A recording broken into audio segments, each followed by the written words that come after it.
ابو ہریرہ رضی اللہ عنہ سے روایت ہے کہ نبی اکرم صلی اللہ علیہ وسلم نے فرمایا، اللہ تعالیٰ فرماتا ہے، میں نے جس کی پیاری آنکھیں چھین لیں اور اس نے اس پر صبر کیا اور ثواب کی امید رکھی تو میں اسے جنت کے سوا اور کوئی بدلہ نہیں دوں گا۔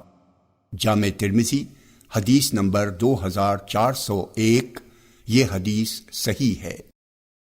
جابر رضی اللہ عنہ کہتے ہیں کہ رسول اللہ صلی اللہ علیہ وسلم نے فرمایا، جب قیامت کے دن ایسے لوگوں کو ثواب دیا جائے گا جن کی دنیا میں آزمائش ہوئی تھی تو اہل عافیت خواہش کریں گے کاش دنیا میں ان کی کھالیں کینچیوں سے کتری جاتیں۔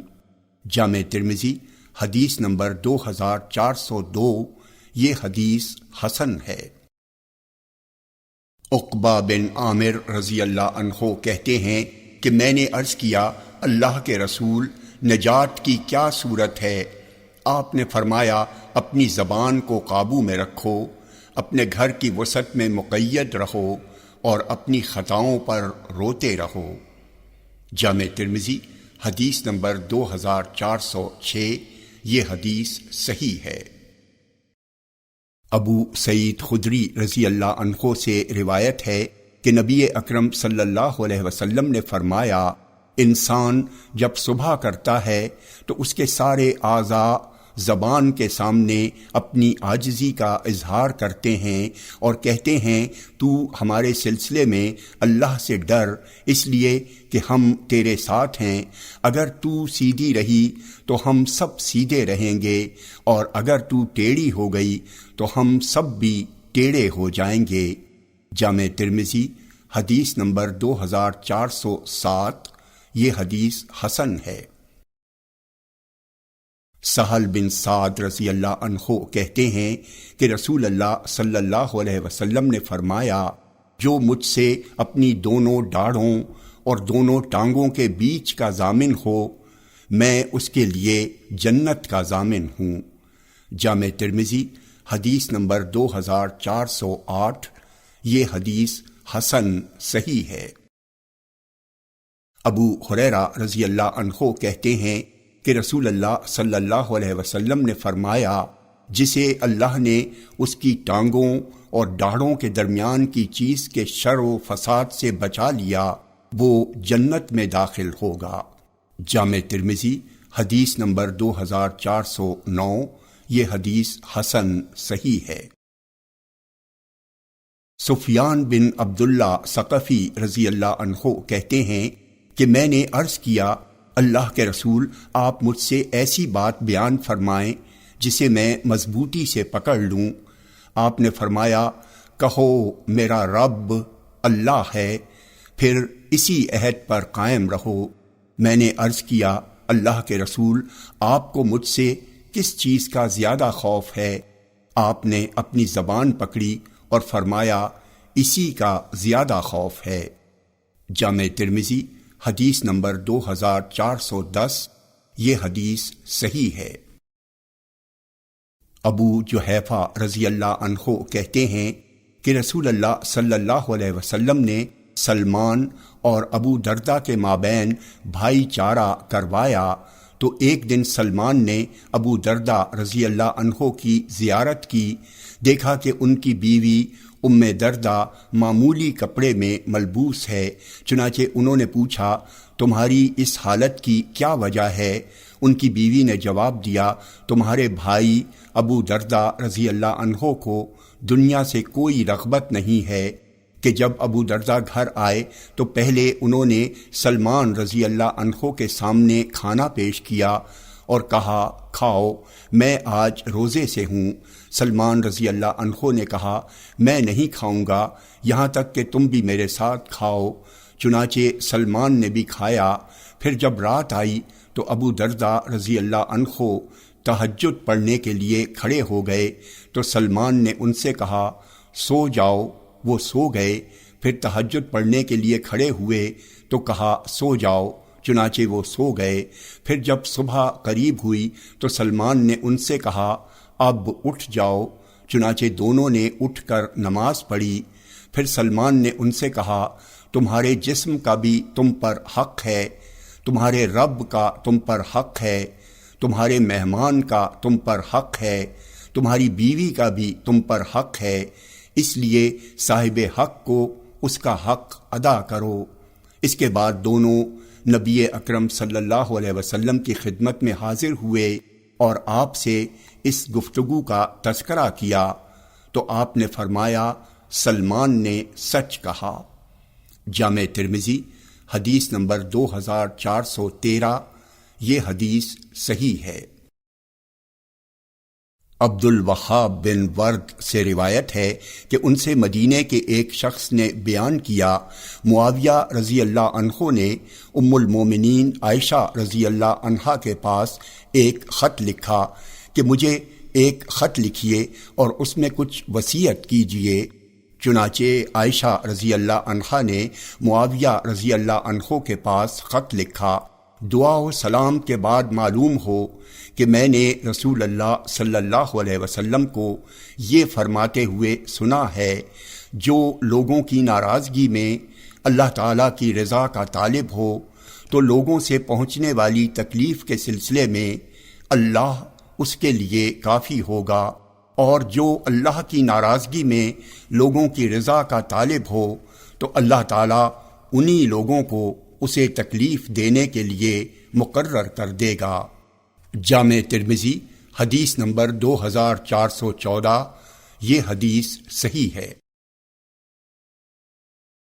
عدی بن حاتم رضی اللہ عنہ کہتے ہیں کہ رسول اللہ صلی اللہ علیہ وسلم نے فرمایا، تم میں سے کوئی ایسا نہیں ہے مگر اس کا رب اس سے قیامت کے روز کلام کرے گا اور دونوں کے درمیان کوئی ترجمان نہیں ہوگا۔ وہ شخص اپنے دائیں طرف دیکھے گا تو اسے سوائے اپنے عمل کے کوئی چیز دکھائی نہ دے گی، پھر بائیں طرف دیکھے گا تو اسے سوائے اپنے عمل کے کوئی چیز دکھائی نہ دے گی، پھر سامنے دیکھے گا تو اسے جہنم نظر آئے گی۔ رسول اللہ صلی اللہ علیہ وسلم نے فرمایا، تم میں سے جو جہنم کی گرمی سے اپنے چہرے کو بچانا چاہے تو اسے ایسا کرنا چاہیے، اگرچہ کھجور کے ایک ٹکڑے ہی کے ذریعے کیوں نہ ہو۔ جامع ترمذی حدیث نمبر 2415، یہ حدیث صحیح ہے۔ عبداللہ بن مسعود رضی اللہ عنہ سے روایت ہے کہ نبی اکرم صلی اللہ علیہ وسلم نے فرمایا، آدمی کا پاؤں قیامت کے دن اس کے رب کے پاس سے نہیں ہٹے گا یہاں تک کہ اس سے 5 چیزوں کے بارے میں پوچھ لیا جائے، اس کی عمر کے بارے میں کہ اسے کہاں صرف کیا، اس کی جوانی کے بارے میں کہ اسے کہاں کھپایا، اس کے مال کے بارے میں کہ اسے کہاں سے کمایا اور کس چیز میں خرچ کیا، اور اس کے علم کے سلسلے میں کہ اس پر کہاں تک عمل کیا۔ جامع ترمذی حدیث نمبر 2416، یہ حدیث صحیح ہے۔ ابو برزہ اسلمی کہتے ہیں کہ رسول اللہ صلی اللہ علیہ وسلم نے فرمایا، قیامت کے دن کسی بندے کے دونوں پاؤں نہیں ہٹیں گے یہاں تک کہ اس سے یہ نہ پوچھ لیا جائے اس کی عمر کے بارے میں کہ اسے کن کاموں میں ختم کیا، اور اس کے علم کے بارے میں کہ اس پر کیا عمل کیا، اور اس کے مال کے بارے میں کہ اسے کہاں سے کمایا اور کہاں خرچ کیا، اور اس کے جسم کے بارے میں کہ اسے کہاں کھپایا۔ جامع ترمذی حدیث نمبر 2417، یہ حدیث صحیح ہے۔ ابو ہریرہ رضی اللہ عنہ سے روایت ہے کہ رسول اللہ صلی اللہ علیہ وسلم نے سوال کیا، کیا تم لوگوں کو معلوم ہے کہ مفلس کسے کہتے ہیں؟ صحابہ نے عرض کیا، اللہ کے رسول، ہمارے ہاں مفلس اسے کہتے ہیں جس کے پاس درہم و دینار اور ضروری سامان زندگی نہ ہو۔ رسول اللہ صلی اللہ علیہ وسلم نے فرمایا، ہماری امت میں مفلس وہ شخص ہے جو قیامت کے دن روزہ، نماز اور زکوٰۃ کے ساتھ اس حال میں آئے گا کہ اس نے کسی کو گالی دی ہوگی، کسی پہ تہمت باندھی ہوگی، کسی کا مال کھایا ہوگا، کسی کا خون بہایا ہوگا، اور کسی کو مارا ہوگا۔ پھر اسے سب کے سامنے بٹھایا جائے گا اور بدلے میں اس کی نیکیاں مظلوموں کو دے دی جائیں گی۔ پھر اگر اس کے ظلموں کا بدلہ پورا ہونے سے پہلے اس کی نیکیاں ختم ہو جائیں گی تو مظلوموں کے گناہ لے کر اس پر رکھ دیے جائیں گے اور اسے جہنم میں ڈال دیا جائے گا۔ جامع ترمذی حدیث نمبر 2418۔ یہ حدیث صحیح ہے۔ ابو ہریرہ رضی اللہ عنہ کہتے ہیں کہ رسول اللہ صلی اللہ علیہ وسلم نے فرمایا، اللہ تعالیٰ اپنے بندے پر رحم کرے جس کے بارے میں اس کے بھائی کا عزت یا مال میں کوئی بدلہ ہو، پھر وہ مرنے سے پہلے ہی اس کے پاس آ کے دنیا ہی میں اس سے معاف کرا لے، کیونکہ قیامت کے روز نہ تو اس کے پاس دینار ہوگا اور نہ ہی درہم۔ پھر اگر ظالم کے پاس کچھ نیکیاں ہوں گی تو اس کی نیکیوں سے بدلہ لیا جائے گا، اور اگر اس کے پاس نیکیاں بھی نہیں ہوں گی تو مظلوموں کے گناہ ظالم کے سر پر ڈال دیے جائیں گے۔ جامع ترمذی حدیث نمبر 2419۔ یہ حدیث صحیح ہے۔ ابو ہریرہ رضی اللہ عنہ کہتے ہیں کہ رسول اللہ صلی اللہ علیہ وسلم نے فرمایا، قیامت کے دن حقداروں کو ان کا پورا پورا حق دیا جائے گا، یہاں تک کہ سینگ والی بکری سے بغیر سینگ والی بکری کا بدلہ لیا جائے گا۔ جامع ترمذی حدیث نمبر 2420۔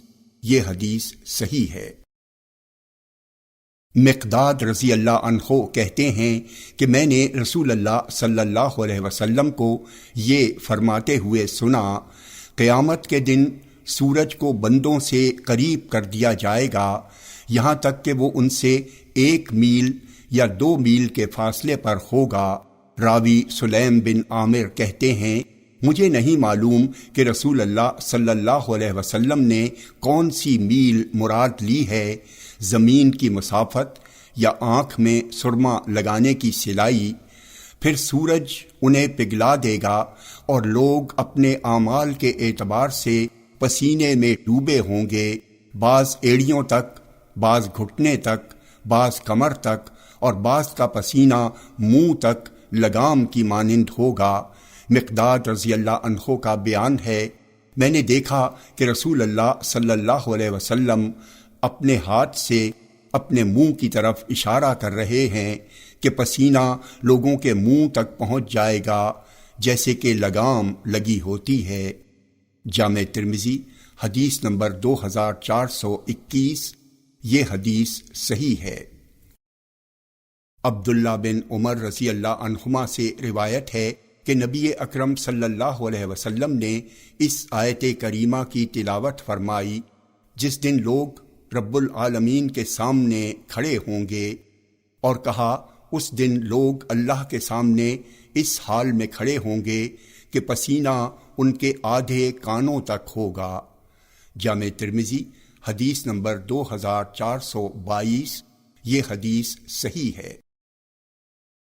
عبداللہ بن عباس رضی اللہ عنہما کہتے ہیں کہ رسول اللہ صلی اللہ علیہ وسلم نے فرمایا، قیامت کے دن لوگوں کا حشر اس حال میں ہوگا کہ وہ ننگے بدن، ننگے پیر اور ختنے کے بغیر ہوں گے۔ پھر آپ نے اس آیت کریمہ کی تلاوت کی۔ اس کا ترجمہ ہے، جیسے کہ ہم نے اول دفعہ پیدائش کی تھی اسی طرح دوبارہ کریں گے، یہ ہمارے ذمے وعدہ ہے اور ہم اسے ضرور کر کے ہی رہیں گے۔ انسانوں میں سب سے پہلے ابراہیم علیہ السلام کو کپڑا پہنایا جائے گا، اور میری امت کے بعض لوگ دائیں اور بائیں طرف لے جائے جائیں گے، تو میں کہوں گا، میرے رب، یہ تو میرے امتی ہیں۔ تو کہا جائے گا، آپ کو نہیں معلوم کہ ان لوگوں نے آپ کے بعد دین میں کیا نئی نئی باتیں نکالیں، اور جب سے آپ ان سے جدا ہوئے تو یہ لوگ ہمیشہ دین سے پھرتے رہے ہیں۔ تو اس وقت میں وہی کہوں گا جو اللہ کے نیک بندے عیسیٰ علیہ السلام نے کہی تھی۔ اس کا ترجمہ ہے، اگر تو انہیں عذاب دے تو یقیناً یہ تیرے بندے ہیں، اور اگر انہیں تو بخش دے تو یقیناً تو غالب اور حکمت والا ہے۔ جامع ترمذی حدیث نمبر 2423، یہ حدیث صحیح ہے۔ معاویہ بن حیدہ رضی اللہ عنہ کہتے ہیں کہ میں نے رسول اللہ صلی اللہ علیہ وسلم کو یہ فرماتے ہوئے سنا، تم لوگ میدان حشر میں پیدل اور سوار لائے جاؤ گے اور اپنے چہروں کے بل گھسیٹے جاؤ گے۔ جامع ترمذی حدیث نمبر 2424، یہ حدیث صحیح ہے۔ ام المومنین عائشہ رضی اللہ عنہا کہتی ہیں کہ رسول اللہ صلی اللہ علیہ وسلم کو فرماتے ہوئے سنا کہ جس سے حساب و کتاب میں سختی سے پوچھ تاچھ ہو گئی وہ ہلاک ہو جائے گا۔ میں نے عرض کیا، اللہ کے رسول، اللہ تعالیٰ فرماتا ہے، اس کا ترجمہ ہے، جس شخص کو نامہ اعمال اس کے دائیں ہاتھ میں دیا جائے گا تو اس سے آسان حساب لیا جائے گا۔ آپ نے فرمایا، اس سے مراد صرف اعمال کی پیشی ہے۔ جامع ترمذی حدیث نمبر 2426، یہ حدیث صحیح ہے۔ ابو ہریرہ اور ابو سعید خدری رضی اللہ عنہما کہتے ہیں کہ رسول اللہ صلی اللہ علیہ وسلم نے فرمایا، قیامت کے دن ایک بندے کو لایا جائے گا، باری تعالیٰ اس سے فرمائے گا، کیا میں نے تجھے کان، آنکھ، مال اور اولاد سے نہیں نوازا تھا اور چوپایوں اور کھیتی کو تیرے تابع کر دیا تھا اور قوم کا تجھے سردار بنا دیا تھا جن سے بھرپور خدمت لیا کرتا تھا؟ پھر کیا تجھے یہ خیال بھی تھا کہ تو آج کے دن مجھ سے ملاقات کرے گا؟ وہ عرض کرے گا، نہیں۔ اللہ تعالیٰ فرمائے گا، آج میں بھی تجھے بھول جاتا ہوں جیسے تو مجھے دنیا میں بھول گیا تھا۔ جامع ترمذی حدیث نمبر 2428، یہ حدیث صحیح ہے۔ عبداللہ بن عمرو بن عاص رضی اللہ عنہ کہتے ہیں کہ ایک اعرابی نے نبی اکرم صلی اللہ علیہ وسلم کی خدمت میں آ کر عرض کیا، سور کیا چیز ہے؟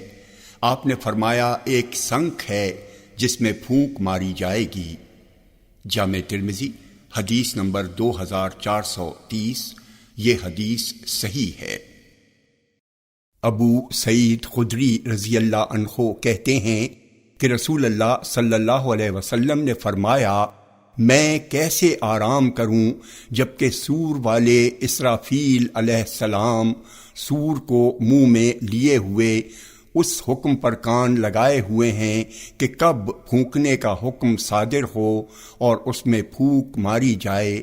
گویا یہ امر صحابہ کرام رضی اللہ عنہم پر سخت گزرا تو آپ نے فرمایا، کہو حسبنا اللہ و نعم الوکیل، علی اللہ توکلنا، یعنی اللہ ہمارے لیے کافی ہے، کیا ہی اچھا کارساز ہے وہ، اللہ ہی پر ہم نے توکل کیا۔ جامع ترمذی حدیث نمبر 2431، یہ حدیث صحیح ہے۔ انس بن مالک رضی اللہ عنہ کہتے ہیں کہ میں نے نبی اکرم صلی اللہ علیہ وسلم سے درخواست کی کہ آپ قیامت کے دن میرے لیے شفاعت فرمائیں۔ آپ نے فرمایا، ضرور کروں گا۔ میں نے عرض کیا، اللہ کے رسول، میں آپ کو کہاں تلاش کروں گا؟ آپ نے فرمایا، سب سے پہلے مجھے پلصراط پر ڈھونڈنا۔ میں نے عرض کیا، اگر پلصراط پر آپ سے ملاقات نہ ہو سکے تو فرمایا، تو اس کے بعد میزان کے پاس ڈھونڈنا۔ میں نے کہا، اگر میزان کے پاس بھی ملاقات نہ ہو سکے تو فرمایا، اس کے بعد حوض کوثر پر ڈھونڈنا، اس لیے کہ میں ان 3 جگہوں میں سے کسی جگہ پر ضرور ملوں گا۔ جامع ترمذی حدیث نمبر 2433، یہ حدیث صحیح ہے۔ ابو ہریرہ رضی اللہ عنہ کہتے ہیں کہ رسول اللہ صلی اللہ علیہ وسلم کی خدمت میں گوشت پیش کیا گیا، اس میں سے آپ کو دستی کا گوشت دیا گیا جو کہ آپ کو بہت پسند تھا، اسے آپ نے نوچ نوچ کر کھایا، پھر فرمایا قیامت کے دن میں لوگوں کا سردار رہوں گا، کیا تم لوگوں کو اس کی وجہ معلوم ہے؟ وہ اس لیے کہ اس دن اللہ تعالیٰ ایک ہموار کشادہ زمین پر اگلے پچھلے تمام لوگوں کو جمع کرے گا، جنہیں ایک پکارنے والا آواز دے گا اور انہیں ہر نگاہ والا دیکھ سکے گا۔ سورج ان سے بالکل قریب ہوگا، جس سے لوگوں کا غم و کرب اس قدر بڑھ جائے گا جس کی نہ وہ طاقت رکھیں گے اور نہ ہی اسے برداشت کر سکیں گے۔ لوگ ایک دوسرے سے کہیں گے کیا نہیں دیکھتے کہ تمہاری مصیبت کہاں تک پہنچ گئی ہے؟ ایسے شخص کو کیوں نہیں دیکھتے جو تمہارے رب سے تمہارے لیے شفاعت کرے؟ تو بعض لوگ بعض سے کہیں گے آدم علیہ السلام کے پاس چلیں، لہٰذا لوگ آدم علیہ السلام کے پاس آ کر عرض کریں گے کہ آپ ابو بشر ہیں، اللہ تعالیٰ نے آپ کو اپنے ہاتھ سے پیدا کیا، آپ کے اندر اپنی روح پھونکی، فرشتوں کو حکم دیا جنہوں نے آپ کا سجدہ کیا، لہٰذا آپ ہمارے لیے رب سے شفاعت کر دیجئے۔ کیا آپ ہماری حالت زار کو نہیں دیکھ رہے ہیں کہ ہمیں کتنی مصیبت لاحق ہے؟ آدم علیہ السلام ان سے کہیں گے کہ آج میرا رب ایسا غضبناک ہے کہ اس سے پہلے نہ تو ایسا غصہ ہوا اور نہ کبھی ایسا غصہ ہوگا۔ یقیناً اس نے مجھے ایک درخت سے منع فرمایا تھا لیکن میں نے اس کی نافرمانی کی۔ آج میری ذات کا معاملہ ہے، نفسا نفسی کا عالم ہے، تم لوگ کسی اور کے پاس جاؤ، نوح کے پاس جاؤ۔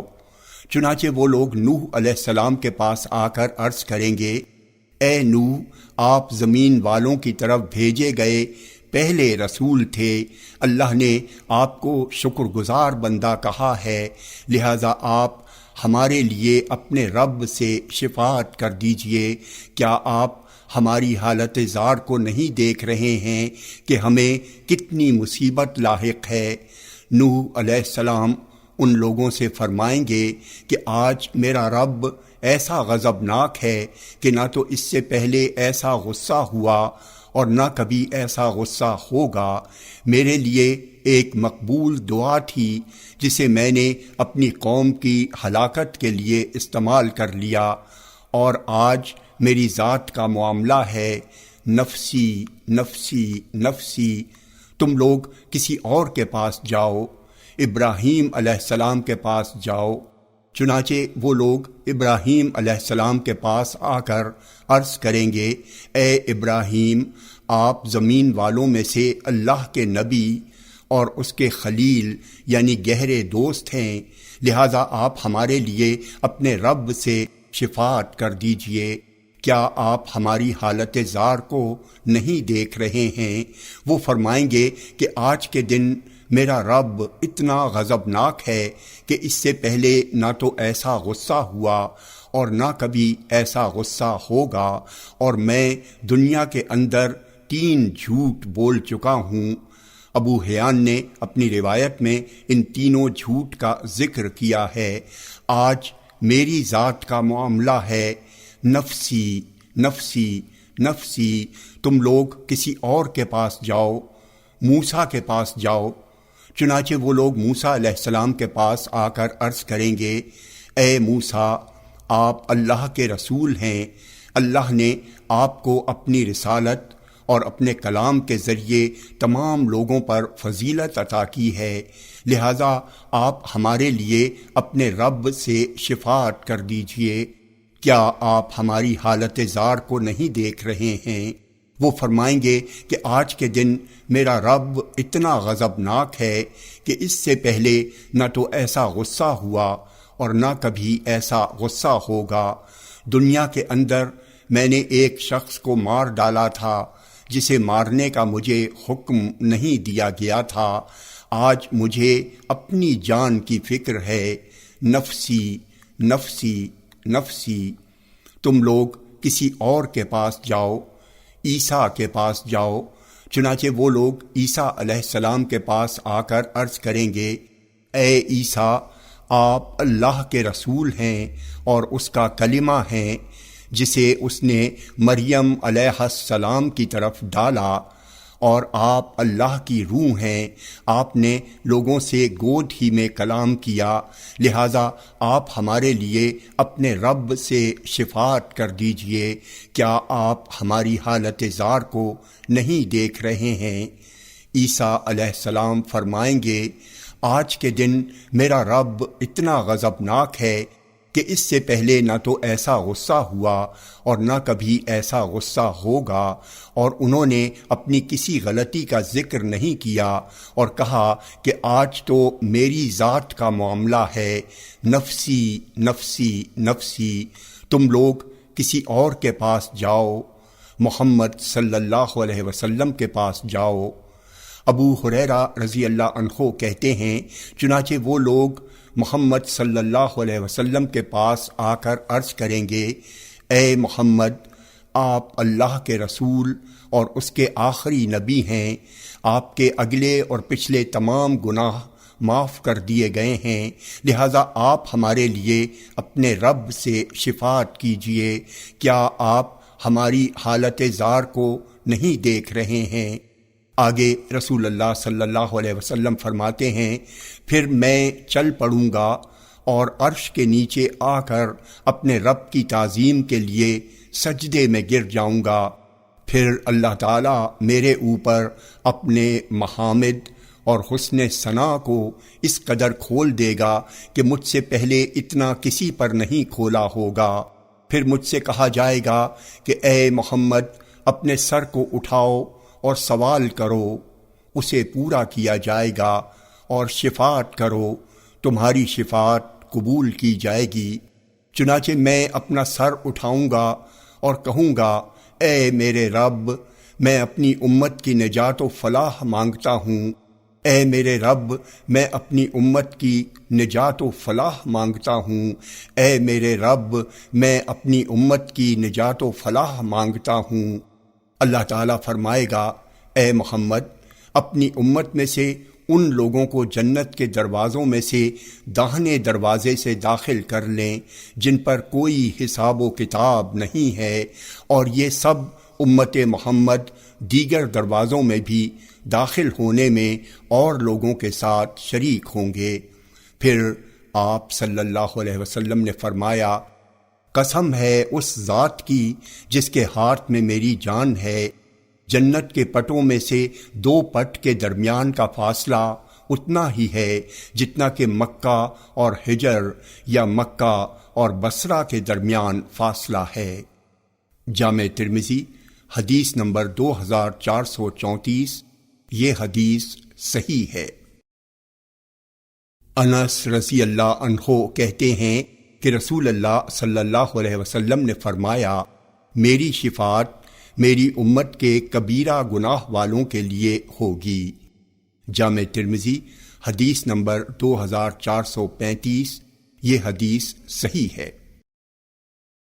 جابر بن عبداللہ رضی اللہ عنہما کہتے ہیں کہ رسول اللہ صلی اللہ علیہ وسلم نے فرمایا، میری شفاعت میری امت کے کبیرہ گناہ والوں کے لیے ہوگی۔ محمد بن علی الباقر کہتے ہیں، مجھ سے جابر رضی اللہ عنہ نے کہا، محمد، جو اہل کبائر میں سے نہ ہوں گے انہیں شفاعت سے کیا تعلق؟ جامع ترمذی حدیث نمبر 2436، یہ حدیث صحیح ہے۔ ابو امامہ رضی اللہ عنہ کہتے ہیں کہ میں نے رسول اللہ صلی اللہ علیہ وسلم کو فرماتے ہوئے سنا، میرے رب نے مجھ سے وعدہ فرمایا ہے کہ وہ میری امت میں سے 70,000 لوگوں کو جنت میں داخل کرے گا، نہ ان کا حساب ہوگا اور نہ ان پر کوئی عذاب، پھر ہر 1000 کے ساتھ 70,000 ہوں گے، اور ان کے سوا میرے رب کی مٹھیوں میں سے 3 مٹھیوں کے برابر بھی ہوں گے۔ جامع ترمذی حدیث نمبر 2437، یہ حدیث صحیح ہے۔ عبداللہ بن شقیق کہتے ہیں کہ میں ایلیا میں ایک جماعت کے ساتھ تھا۔ ان میں سے ایک آدمی نے کہا کہ میں نے رسول اللہ صلی اللہ علیہ وسلم کو فرماتے ہوئے سنا ہے، میری امت کے ایک فرد کی شفاعت سے قبیلہ بنی تمیم کی تعداد سے بھی زیادہ لوگ جنت میں داخل ہوں گے۔ کسی نے عرض کیا، اللہ کے رسول، کیا وہ شخص آپ کے علاوہ ہوگا؟ آپ نے فرمایا، ہاں میرے علاوہ ہوگا۔ پھر جب وہ راوی حدیث کھڑے ہوئے تو میں نے پوچھا، یہ کون ہیں؟ لوگوں نے کہا، یہ ابن ابی جزعہ رضی اللہ عنہ ہیں۔ جامع ترمذی حدیث نمبر 2438۔ یہ حدیث صحیح ہے۔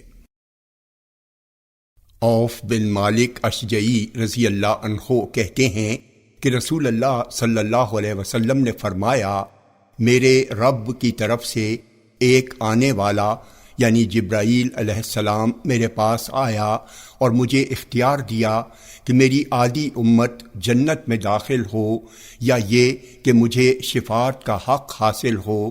چنانچہ میں نے شفاعت کو اختیار کیا۔ یہ شفاعت ہر اس شخص کے لیے ہے جس کا خاتمہ شرک کی حالت پر نہیں ہوگا۔ جامع ترمذی حدیث نمبر 2441۔ یہ حدیث صحیح ہے۔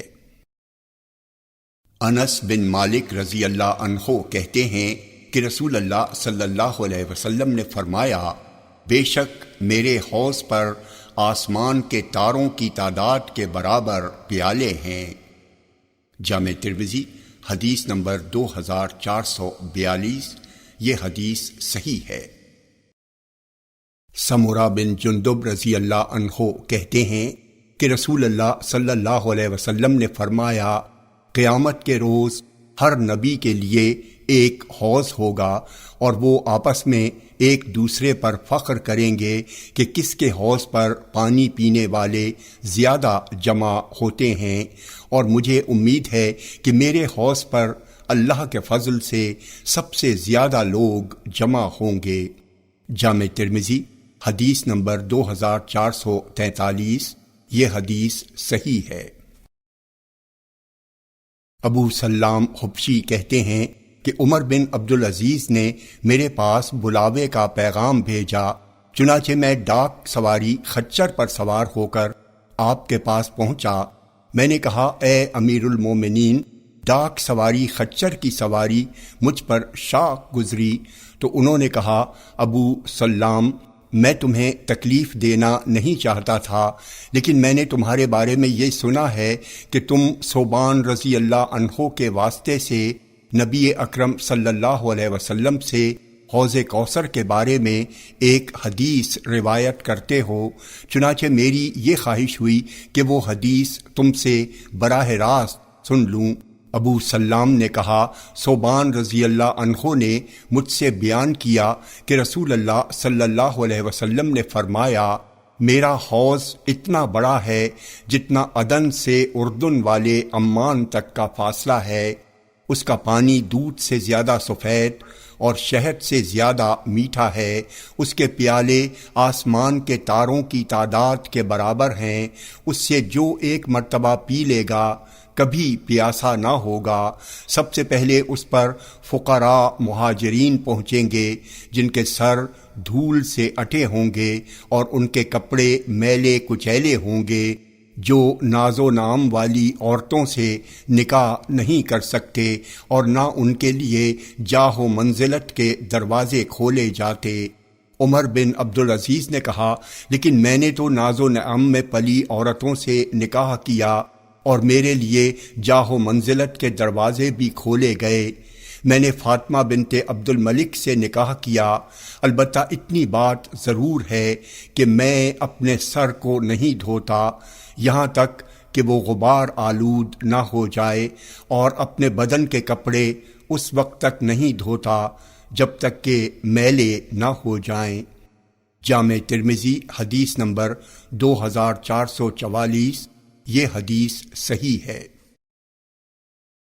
ابو ذر رضی اللہ عنہ کہتے ہیں کہ میں نے عرض کیا، اللہ کے رسول، حوض کوثر کے برتن کیسے ہیں؟ آپ نے فرمایا، قسم ہے اس ذات کی جس کے ہاتھ میں میری جان ہے، یقیناً اس کے برتن تاروں سے بھی زیادہ ہیں۔ اس تاریک رات میں جس میں آسمان سے بادل چھٹ گیا ہو اور اس کے پیالے جنت کے برتنوں میں سے ہوں گے، اس سے جو ایک مرتبہ پی لے گا وہ کبھی پیاسا نہ ہوگا۔ اس کی چوڑائی اس کی لمبائی کے برابر ہے، اس کا فاصلہ اتنا ہے جتنا عمان سے ایلا تک کا فاصلہ، اس کا پانی دودھ سے زیادہ سفید اور شہد سے زیادہ میٹھا ہے۔ جامع ترمذی حدیث نمبر 2445۔ یہ حدیث صحیح ہے۔ عبداللہ بن عباس رضی اللہ عنہما کہتے ہیں کہ جب نبی اکرم صلی اللہ علیہ وسلم معراج کے لیے تشریف لے گئے تو وہاں آپ کا ایک نبی اور کئی نبیوں کے پاس سے گزر ہوا۔ ان میں سے کسی نبی کے ساتھ ان کی پوری امت تھی، کسی کے ساتھ ایک جماعت تھی، کسی کے ساتھ کوئی نہ تھا، یہاں تک کہ آپ کا گزر ایک بڑے گروہ سے ہوا تو آپ نے پوچھا، یہ کون ہیں؟ کہا گیا، یہ موسیٰ اور ان کی قوم ہے۔ آپ اپنے سر کو بلند کیجئے اور دیکھیے تو یکا یک میں نے ایک بہت بڑا گروہ دیکھا جس نے آسمان کے کناروں کو اس جانب سے اور اس جانب تک گھیر رکھا تھا۔ مجھ سے کہا گیا کہ یہ آپ کی امت ہے اور اس کے سوا آپ کی امت میں 70,000 اور ہیں جو جنت میں بغیر حساب کے داخل ہوں گے۔ پھر آپ صلی اللہ علیہ وسلم گھر میں تشریف لے گئے اور لوگ آپ سے اس کی بابت نہیں پوچھ سکے اور نہ ہی آپ نے ان کے سامنے اس کی تفسیر بیان کی۔ چنانچہ ان میں سے بعض صحابہ نے کہا، شاید وہ ہم ہی لوگ ہوں گے، اور بعض نے کہا شاید وہ ہماری اولاد ہیں جو فطرت اسلام پر پیدا ہوئیں۔ لوگ گفتگو کر ہی رہے تھے کہ نبی اکرم صلی اللہ علیہ وسلم باہر نکل آئے اور فرمایا، یہ وہ لوگ ہوں گے جو نہ بدن پر داغ لگواتے ہیں اور نہ جھاڑ پھونک اور منتر کرواتے ہیں اور نہ ہی بدفالی لیتے ہیں، وہ صرف اپنے رب پر توکل و اعتماد کرتے ہیں۔ اسی اثنا میں عکاشہ بن محصن رضی اللہ عنہ نے کھڑے ہو کر عرض کیا، اللہ کے رسول، کیا میں بھی انہی میں سے ہوں؟ آپ نے فرمایا، ہاں تم بھی انہی میں سے ہو۔ پھر ایک دوسرے شخص نے کھڑے ہو کر عرض کیا، کیا میں بھی انہی میں سے ہوں؟ تو آپ نے فرمایا، عکاشہ نے تم پر سبقت حاصل کر لی۔ جامع ترمذی حدیث نمبر 2446۔ یہ حدیث صحیح ہے۔ انس بن مالک رضی اللہ عنہ کہتے ہیں کہ میں وہ چیزیں نہیں دیکھتا جن پر ہم نبی اکرم صلی اللہ علیہ وسلم کے زمانے میں عمل کرتے تھے۔ راوی حدیث ابو عمران جونی نے کہا، کیا آپ نماز نہیں دیکھتے؟ انس رضی اللہ عنہ نے کہا، کیا تم لوگوں نے نماز میں وہ سب نہیں کیا جو تم جانتے ہو؟ جامع ترمذی حدیث نمبر 2447۔ یہ حدیث صحیح ہے۔ ابو ہریرہ رضی اللہ عنہ کہتے ہیں کہ رسول اللہ صلی اللہ علیہ وسلم نے فرمایا، جو دشمن کے حملے سے ڈرا اور شروع رات ہی میں سفر میں نکل پڑا وہ منزل کو پہنچ گیا۔ آگاہ رہو، اللہ تعالیٰ کا سامان بڑی قیمت والا ہے۔ آگاہ رہو، اللہ تعالیٰ کا سامان جنت ہے۔ جامع ترمذی حدیث نمبر 2450۔ یہ حدیث صحیح ہے۔